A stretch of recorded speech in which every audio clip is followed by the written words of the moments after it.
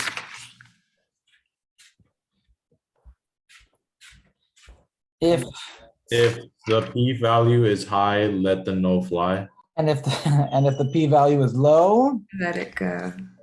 the null must go. Yeah, never mind. The null must go. So in our case, The null must go. the null must go. So the conclusion rejects null hypothesis, i.e. lean people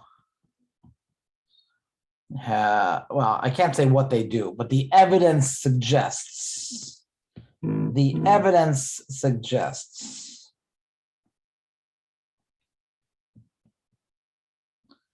lean people stand, walk more than obese people. Professor, I have a question. So how do we choose whether it's pulled or not, or pulled? The only way it's pulled is if you are given that even though you don't know the individual sigmas, for some reason you do know that they're equal to each other. Okay. Okay, we have no indication here that they're equal to each other. So we don't assume that they're equal to each other, and therefore we don't pull them.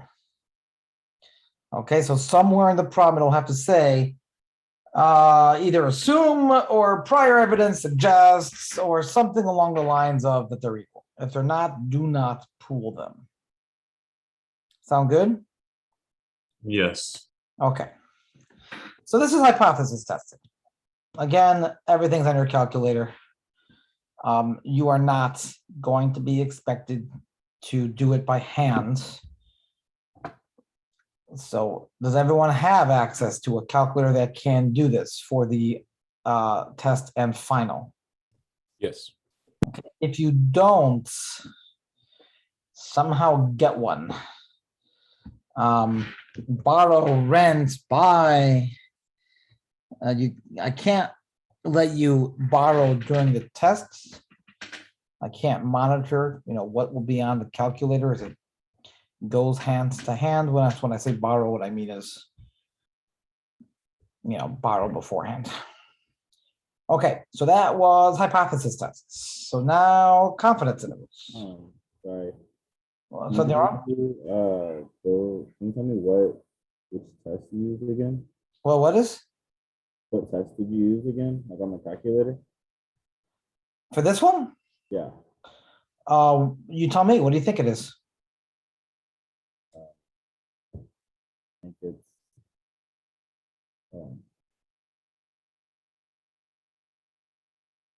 is it the 5? I don't know numbers. Let me take a look. 1. 5. No, this is not a proportion. There are no proportions here. Sample? Huh? Is it the sample one? Which sample one? It's the 2 sample. Okay, that wasn't just me. Okay, good. It's a 2 sample t-test. Okay, thank you. All right, but she's right. You're coming out sort of a little muffled. Oh, my bad. I forgive you. Just it's better than me who doesn't know when I hit the mute button. So you're certainly a step up. Okay, so now It's a Dell. It's old and raggedy. Dell. Remember those old commercials? Dude, you're getting a Dell. You guys old enough for those? I think it's past my I time. don't- Huh? It's past my time, I think. It's past. How can it be past your time? Is that a thing? Oh no, I think I said it weird, but I'm too young for that apparently. That's what I'm trying to get at. It's before your time. For my time, there we go. Okay, past my time. I never heard that one before. Does that make you a boomer, or does it mean if you're past your time? I'm not sure. Am I a boomer? What's a boomer, by the way? Anyone know the definition of a boomer? It's I think it's like if you're born in the 50s. yeah, like after World War II, if you're Oh, those are baby boomers. Is that what they mean by a boomer? I Yeah. think- yeah. Oh, okay, good. I'm not a boomer then. I'm not a baby boomer. How old do you think I am? What the? Jeez. My God. After World War II, that was 75 years ago. 75. Isn't it a huge like group of people though? Like the Yes. span wise? I think it was like a 20-year Yeah. gap. And even with that, I'm not in that group. Okay, I know. I'm just saying it's a pretty good group.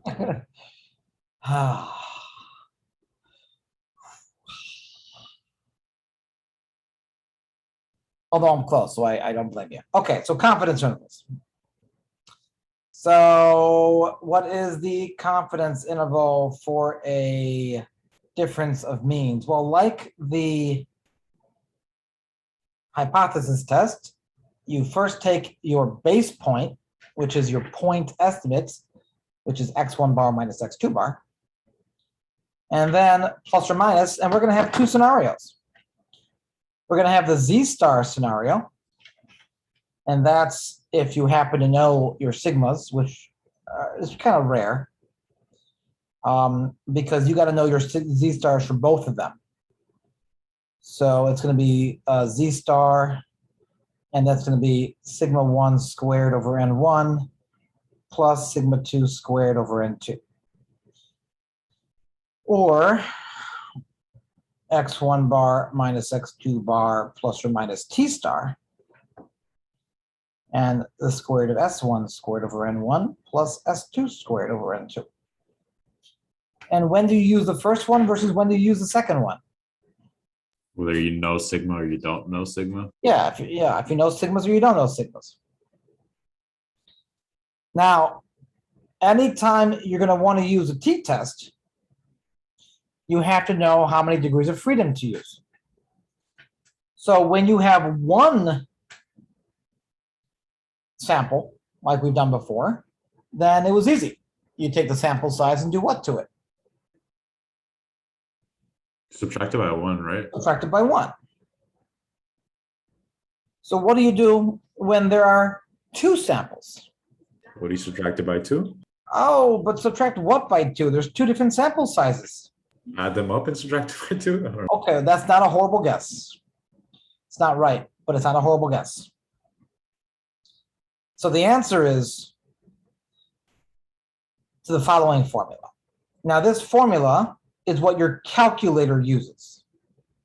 You will not be asked to use this formula by hand, but it's the accurate formula from the statistical theory, and it's what the calculator provides. We will give a much simpler one, which we're going to call the conservative option, and I'll explain why. So this one is S1 squared over N1 plus S2 squared over N2 in the numerator. Of course, we're going to square that.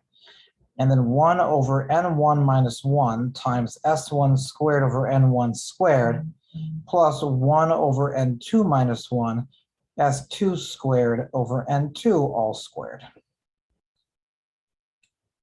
And of course, it's obvious why this should be the formula, right? 100%. So, yeah, for sure. Yeah, 100%. So this is the technically correct formula to use, which is what your calculator does.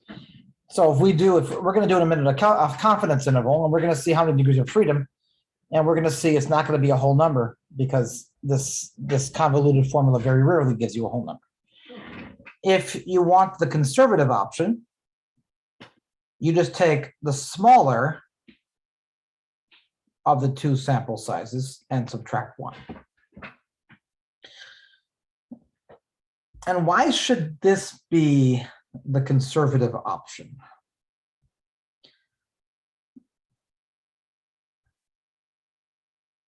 Like conservative? Is it because it's not as accurate? Or Well, it's not as accurate, that's correct, but that's not what we mean by conservative here. What we mean by conservative here is that It gives you a larger range of numbers, right? that's not it either. Try to picture your t-table. At the very bottom of the t-table was your z-score, correct? If you go to the back here, let me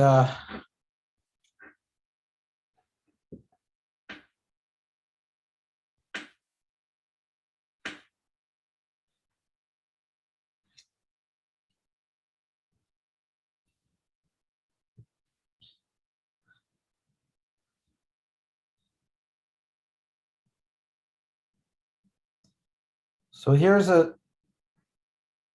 How do I get rid of this thing? Do I have to accept? Can I ignore it?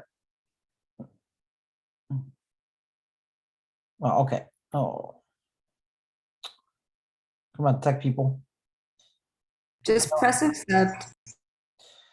Is that what you do? You always accept? Yeah, pretty much. All right, fine. Okay. So here's a T table.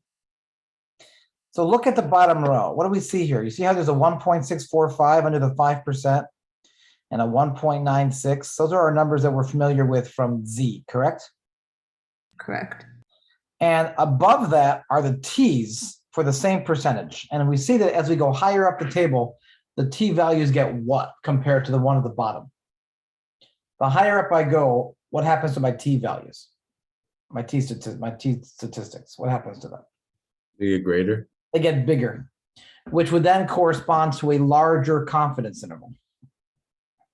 So the higher up I go, i.e. the smaller the number of degrees of freedom, the wider my confidence interval. So in our situation, the reason why I take this one is because this value doesn't worry about averaging N1 and N2 or anything like that, like this formula does. This formula will give you something that's in between them. What it does, it just says, let's not worry about it. Just okay, make a bigger confidence interval. Go as high as you can. In other words, take the smaller of N1 and N2 and subtract 1. We know for a fact that the true degrees of freedom is somewhere beneath that. So, okay, I'd rather not do the work and I'll have a slightly larger confidence interval. The reason why we take this one is because it's conservative in the sense that we just have a little wider confidence interval and say, I'm happy, that's fine. It's not worth the work to narrow it down. Because remember, at the end of the day, the goal is to find your value. So you want as small of a confidence interval as possible. So I can say, oh, there it is. The wider the confidence interval, the more uncertainty I have. So what we do here is we say, yeah, okay, fine, I'll accept a little uncertainty. I'll make it a little wider. Does that make sense? Yes. Okay, so this value gives you the widest possible confidence interval that it can possibly be, and still have the confidence that you're requiring without having it be any bigger than that. That's the idea. But at the end of the day, let's have our calculator do it for us. So we're going to have the same scenario. We have our data for the lean group and the obese group. And rather than just assuming that it's 0 and testing, let's pretend that we have no idea what it is and form a confidence interval for it. So which confidence interval am I going to go for?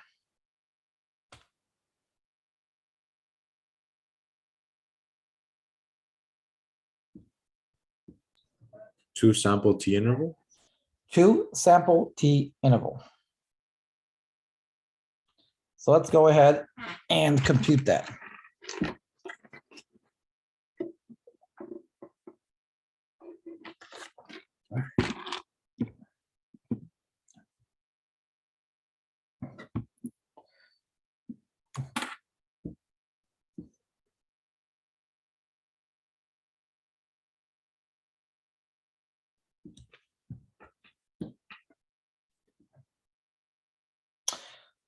So what do we get?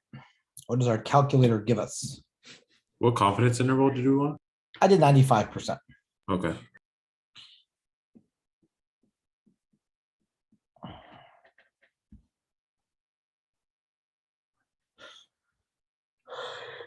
I got 67.227 and 237.74. All right, that is my 95. And well, by the way, how many degrees of freedom did you get?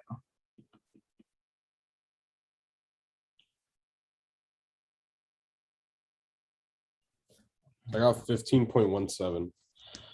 15.17. And of course, had you done the conservative approach, what would you have taken as your degrees of freedom?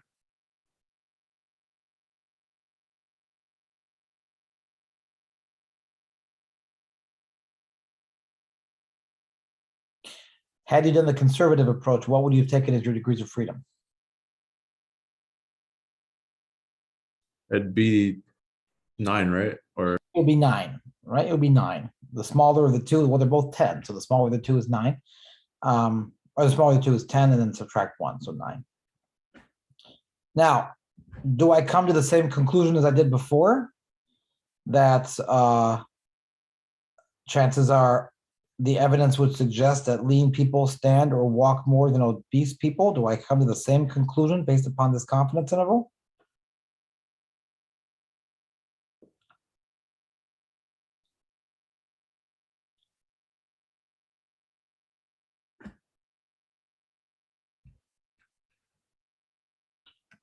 Because at the end of the day, that's what we're after.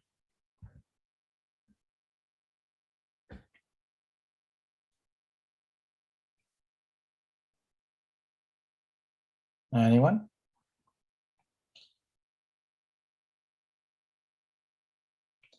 Anyone?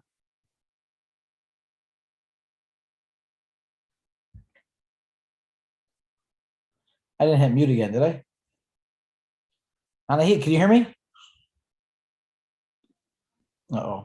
yeah, I could hear you. It's just I'm not sure how to answer the question. I'll be honest. But I think So the question is, do I come to the same conclusion? Do I want to reject the null hypothesis or not reject? Well, Not reject, but I don't know why. but hold on. I have to rephrase that. There's no hypothesis test here. Do I want to say that the evidence suggests that lean people stand and walk more than obese people, or that they don't? There's no hypothesis here. That was the hypothesis test. We concluded there that lean people stand or walk more than obese people. Now we have a completely different question. We computed the confidence interval, but we want to make a conclusion from this. And the question is, what is that conclusion? And why?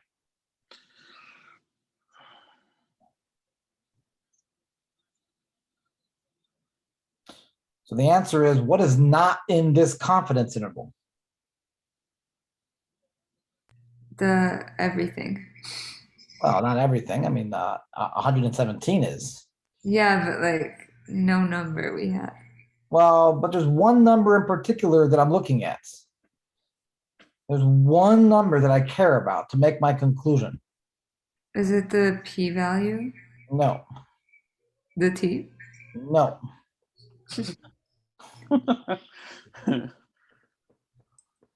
The df? no. Would it be the difference of X bar and X bar 1 and X bar 2? The difference is right at the center of my confidence interval. That's how I set my confidence interval, right? X1 bar minus X2 bar plus or minus. The center is going to be the difference. But you know what number is not in this confidence interval? 0. The number 0 is not in there, right? Yes, no? Yes. 0 is not in there. So I'm 95% confident the difference is not 0. Well, what does the null hypothesis say? The difference is 0. Okay. So if 0 is not in there, I'm pretty certain it's not 0. That's the only number that matters. And what is that symbol? I gotta make this bigger. What the hell is that? It's like a Vulcan with big ears. What is that? he's getting a massage. What is that? It's giving himself a head massage. It's giving itself. It's like this, you mean? Yeah, kind of like rubbing your temples. Yeah. Oh, I can do that. How about a face palm? How about that? Would that have worked? Is there a face palm emoji, whatever they're called? Yeah. Let's face palm. Let's do one of those. Yeah, that's what I'm talking about. Yeah. Yeah. Okay. Does that make sense? Because we've done that before.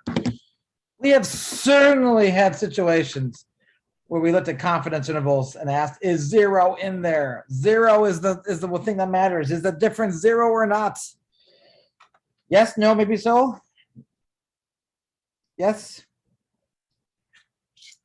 Anyone? Bueller? 0 is not in the interval. 0 is not in the interval. So I'm going to conclude, amongst other things, that the difference is not 0. If it's not 0, then why would I say that the difference is 0? In other words, the evidence suggests, since they're all positive numbers, the evidence suggests that lean people stand or walk more than obese people. Now, I tend to stand and walk a lot during the day. So I question this, but what can I do? I'm just one man. Anyway, any questions on this? Yes, no, maybe so?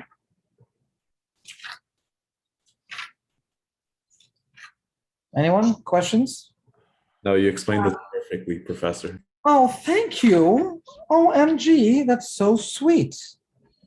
Oh, well, let's do a couple more examples then, because that's it for 21 in terms of content. These chapters are the same thing over and over and over again, just one mean, two means, one proportion, two proportions. The details may be different, but as long as you know what button to press on your calculator, the approach is always the same. So let's do another one. Oh, you know what? Why don't we go ahead and open up the what's that thing called? The workbook. What do you think about that? Yeah. So let's stop.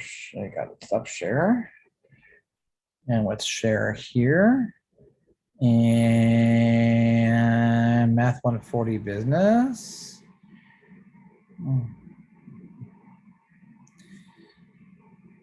And what is this? Okay, that's not what I want. Math 140 workbook. There we go. Okay, and we just did chapter 21, inference for comparing two means.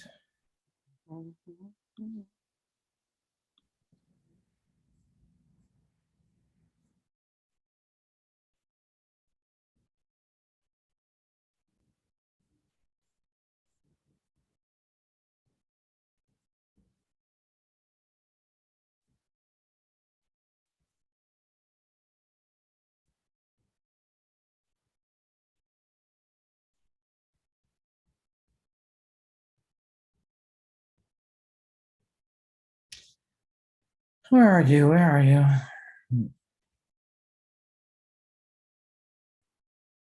Oh.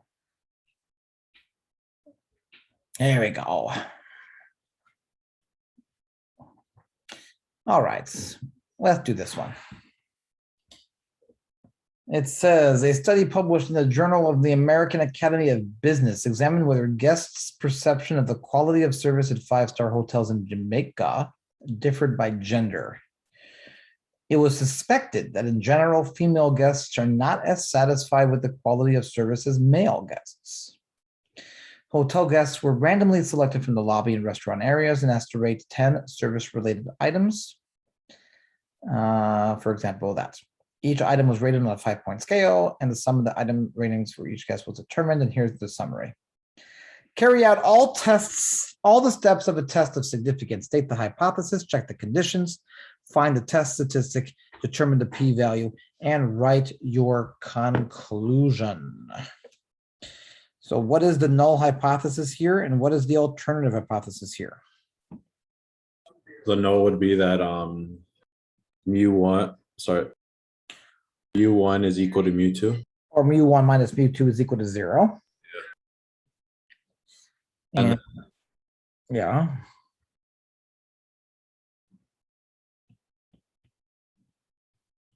What? Which one is considered mu2? Would it be females or males?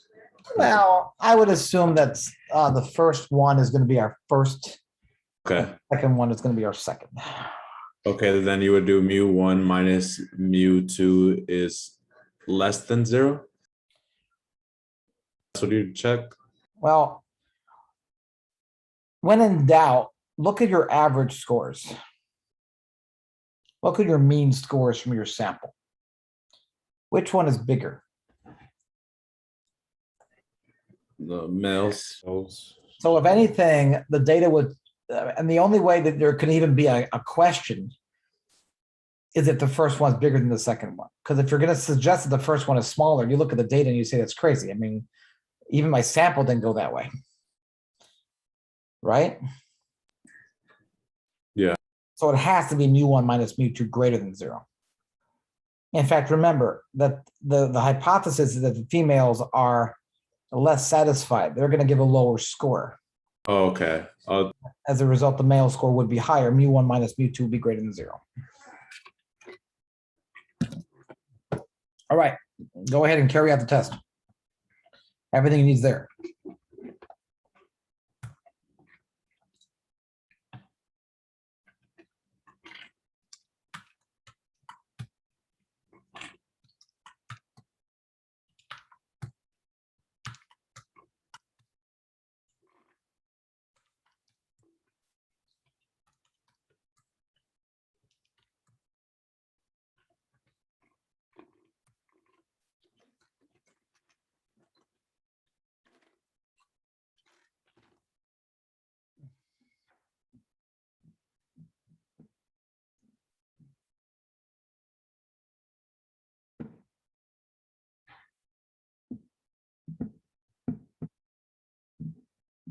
What confidence would we want to do this on? This is a hypothesis test. There's no confidence. Like, will we do it on 10% or 5% or? You mean when you get your results? Yeah, well, for the P. Oh, when in doubt, always compare to 5%. Okay. Then. So what's the test statistic here?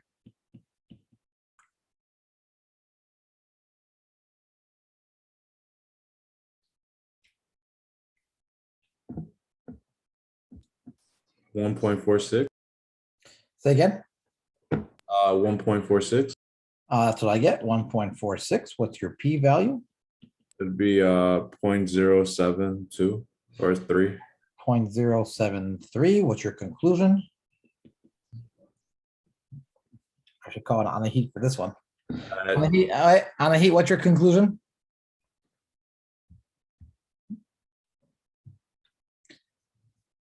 Uh-oh, I think I'm, Okay, oh, shit. what happened? What shit? No, I clicked out of it by accident, so I put it back. What was the thing again? What's the thing? The p-value? The p-value, well, did you do it in your calculator? Yeah, I'm kind of slow. It's okay, it's okay, I'll talk slower. Where are you on the calculator? Are we doing the 2-sample t-test? This is the 2-sample t-test, yes. And Sebastian, when you're in doubt, alpha is what you're comparing your p-value to is 0.05. Not 0.5, but 0.05. Yeah. Okay. 5%. Wait. Sorry. No, don't worry about it. What is x1 the 39.08? Yeah. Yep. Okay, sorry, I accidentally wrote all my n's as x's. Okay, let me redo it now. No problem. 114 standard deviation is. I got this. Hold on, I'm almost there. I have complete faith in you. Do you really? 100%. And then it is that the second it's greater than? Yeah. Yeah. Okay. So wait, this M2 is greater than, right? Yeah. Yeah. Okay. Mu1 minus mu2. The difference, remember, it's all about the difference. Mu1 minus mu2 is greater than 0. Okay. And then not pooled. Okay. We would, is this No, we do not reject. We let it fly. Right? What is your p-value? 0.927. Did you do greater than 0 or less than 0? Huh? Let me see. Oh, wait, what? That's because on our calculator, it shows mu1 is greater than or greater than mu2. It show like equal to 0. Yeah, mine too. I just put M2 is greater than. Well, it doesn't say that technically. It says greater than M2, doesn't it? Yeah, it says less than M2 does not equal M2. And greater than M2, right? Oh, it's It says, less than M2, right? it says, no, mu1 is greater than M2. It says mu1 colon. Right? Same thing I did. What I have is this. It says mu1, and then mu1 is what? Not equal to, less than, greater than? Oh yeah, mine is like that too. All right. Yeah. So you put the one that's less. Oh, okay. I got 0.072. Correct. Okay. 0.073 technically. So what's your conclusion based upon that? We still let it. I mean, wait. If it is low, we accept it. Accept. We don't accept anything in stats. We do not reject it. We do not reject it. I knew you had it in you. We do not reject the null hypothesis at a 5% significance level. In other words, the evidence does not support the fact that women are less satisfied than men in this particular hotel. Was someone about to ask a question? No? Okay. Does that make sense? Yes. Okay. All right, let's do this one. Researchers randomly assigned participants either a tall, thin glass or a short, wide. Oh, that's what a tumbler is. I never knew that. Each of which held 355 milliliters. So a tall glass or a short glass, but they both hold the same amounts. Participants were asked to pour shots of liquor into their glass.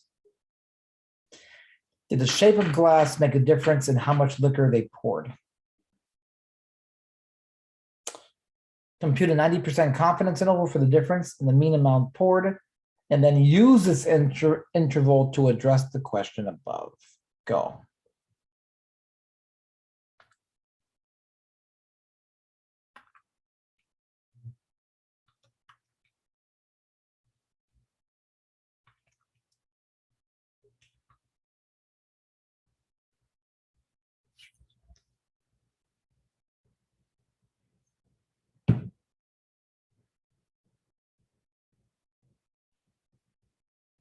Is this supposed to be not equal to?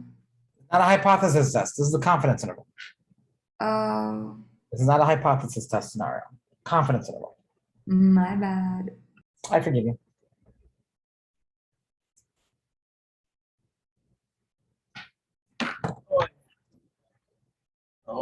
Okay.